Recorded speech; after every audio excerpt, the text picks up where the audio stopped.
En apéritif, alors je vais prendre un petit kir. Avec modération ou avec du cassis, c'est très bien. Un petit peu de culture pour pouvoir briller en société pendant les fêtes. Donc, comment est né le kir? Donc, le kir, c'est un apéritif, un tiers de liqueur de cassis et 2 tiers de vin blanc aligoté, donc c'est-à-dire un vin blanc qui est un petit peu acide et fruité. Donc, en 1841, la maison Lagoutte, qui se trouve en Bourgogne, a créé la liqueur de cassis. En 1904, donc on a un serveur d'un bar de Dijon qui a eu l'idée de mélanger les deux, donc avec un vin blanc et cette liqueur de cassis. Et tout simplement, le maire de la ville qui habitait au-dessus a été impressionné et tenté par ce petit cocktail. Donc le maire a pris l'habitude de servir ou de faire servir lors des réceptions de l'hôtel de ville cet apéritif. Donc en Bourgogne, c'est comme ça que ça s'est diffusé.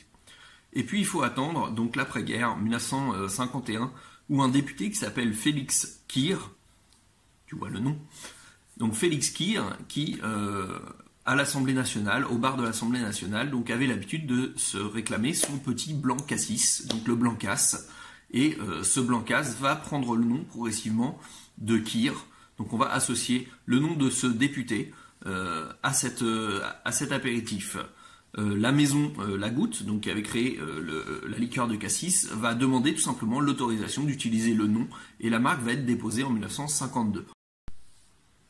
Donc aujourd'hui, ce qu'on appelle le kir, c'est uniquement le cassis et le vin blanc aligoté. Donc ça, c'est vraiment pour la recette originale, mais elle est déclinée sous différentes formes. Soit on change la liqueur, on peut avoir de la pêche, de la mûre, donc plein de liqueurs différentes. On peut aussi changer l'alcool qui accompagne.